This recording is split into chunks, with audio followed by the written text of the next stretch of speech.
Perseteruan antara Irwansyah dan Medina Zain kembali berlanjut.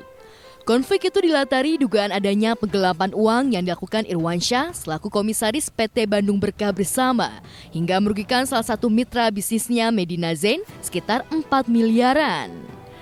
Kemarin kepada kami bersama kuasa hukum yang juga suaminya sendiri Lukman Azari, kubu Medina kembali merilis hasil laporannya ke pihak kepolisian. Saya ingin ingin memberitahu di sini bahwa kasus kami tetap berproses dan berdasarkan informasi dari penyidik, kasus ini sudah naik dari lidik ke sidik, ya. Dan kami sudah mendapatkan SPDP, surat pemberitahuan dimulainya penyidikan. Sidik ini berarti adanya keyakinan penyidik bahwa benar adanya suatu dugaan tindak pidana yang dilaporkan oleh Medina, gitu. Jadi bukan mengada-ngada. Itu penyidik yang menyimpulkan. Kan kami juga mendengar dari statement-statement di sana bahwa mereka katanya ingin menjelaskan semuanya di kepolisian. Ya monggo, hadir, jelaskan semuanya agar semuanya nampak.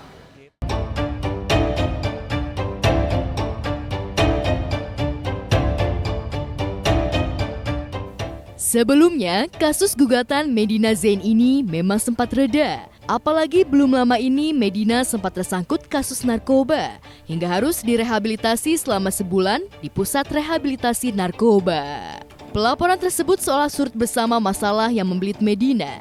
Tapi belum lama ini Medina kembali memposting video berisi percakapannya dengan seorang karyawan. Pada percakapan itu, ia seolah ingin menyindir Irwansyah yang diduga tengah pergi ke Eropa.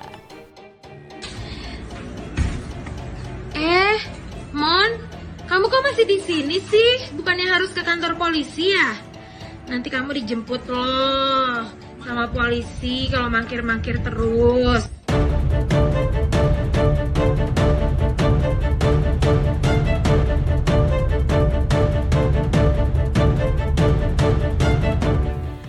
Alih-alih mendapat simpati, Medina malah mendapat cibiran netizen. Hingga ia disebut kena karma lantaran gara-gara melaporkan Irwansyah atas dugaan kasus penggelapan uang.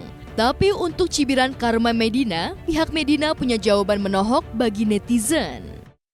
Ada opini-opini bahwa ini adalah karma dan lain sebagainya. Ya kalau itu tidak ada hubungannya sama sekali menurut saya, itu kurang tepat lah seperti itu karena laporan kami pun berjalan dan berproses. Iya, saya sempat mendengar katanya ada korban baru ya dari teman-teman media. Tadi teman-teman media juga memberitahu katanya pola-polanya hampir-hampir sama gitu ya. Kami juga akhirnya ya ada banyak anggapan-anggapan bahwa katanya laporan kami ini laporan yang pansos, mengada-ngada. Tapi ternyata kan dinampakkan sekarang ada korban baru, pola-polanya sama. Nilainya juga bertambah kita sekarang. Dan nilai yang kita update kemarin kan kurang lebih 2 miliar. Dari hasil audit internal kami angkanya bertambah menjadi 4,3 sementara. Ya, seolah belum reda kasusnya dengan Medina, Irwansyah kini juga harus menghadapi gugatan dari laporan korban lainnya yang kemarin mengaku telah mengalami kerugian akibat bagi hasil dari bisnis kue artis yang tidak adil. Kami telah melakukan laporan ke polisi tanggal 20 Januari 2020 di Polda Metro Jaya.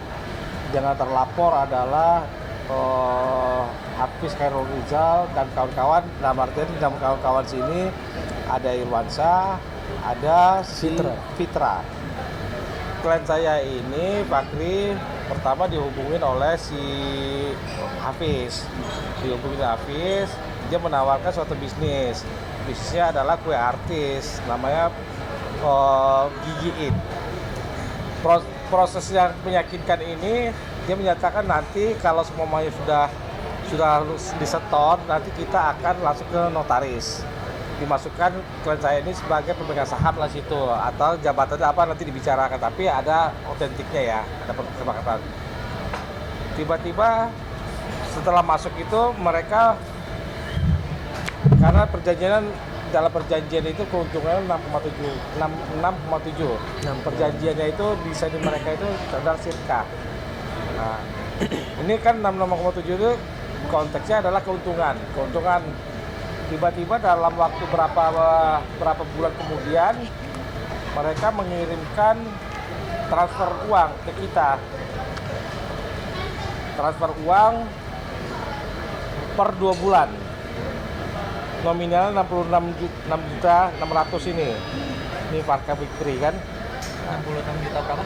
66.700.000. Periode ketiga Sharebot 3 BOD ya 66.700. Keempat juga seperti itu. Sampai dengan Desember 2018.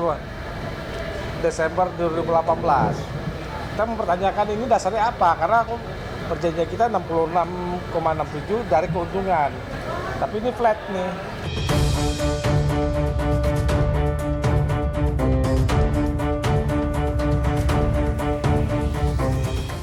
Meski laporan sudah dilayangkan, namun pihak Medina juga korban lainnya hingga kini masih menunggu itikat baik kubu Irwansyah CS.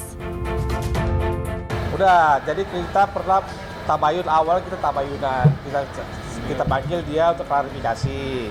Klarifikasi ternyata tidak direspon, dan ada pernah juga menawarkan perusahaan agar kita masuk di situ sebagai kompensasi lah masuk dalam perusahaannya.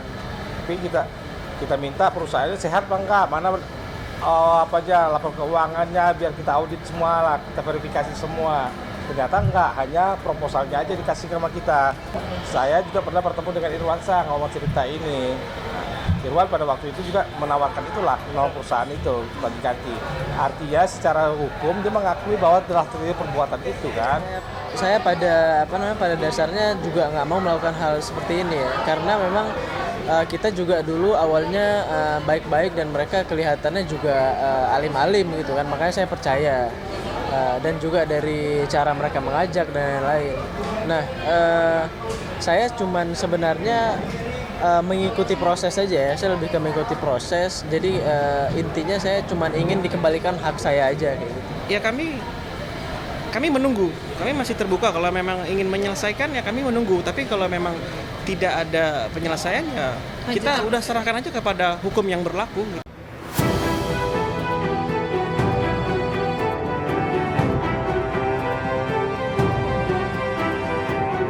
Di tempat terpisah, perang urat saraf antara pasangan suami istri Karen Puru versus Arya Satria yang berujung ke pelaporan polisi terkait dugaan adanya kejanggalan kematian putri sematawayang keduanya terus berlanjut. Pasca autopsi terhadap jenazah mendiang Zefania usai dilakukan pihak kepolisian, kini kedua kubu tinggal menunggu hasil rilis dari Kepolisian Polres Metro Jakarta Selatan. Untuk hasil autopsi memang saya belum, jadi secara rinci itu memang kita belum dapat dari pihak polisian. Tapi secara garis besar kita sudah tahu bahwa katanya ada terjadi patah tulang sendi kan. Ya, tapi nanti biar kita kembalikan lagi ke kepolisian supaya nanti mungkin tim forensik dari kedokteran Rumah Sakit Polri. Sebagai kuasa hukumnya Mbak Karen, tentu kita juga jadi penasaran kan ya Mas ya, ada apa sih sebenarnya?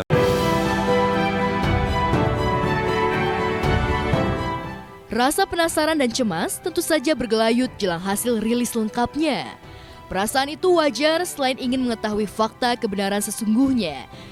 Di sisi lain, publik sudah terlanjur menangkap arah dugaan pembunuhan yang dilayangkan kubu Karen yang diduga dialamatkan pada sosok ayah mendiang Zefania yang tak lain suaminya Arya Satria.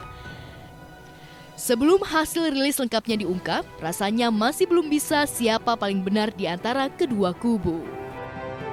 Sudah pasti Mas ya. Artinya cemas kan begini. Apa sih sebetulnya yang membuat sampai si Zefi itu meninggal dunia, ya kan? Nanti kalau kita ngomong kan salah lagi. Ya, jadi biarlah nanti pihak polisian yang merilis secara lengkap sehingga nanti baik keluarga maupun masyarakat bisa tahu penyebab kematian daripada anaknya Mbak Karen dan Mas Arya.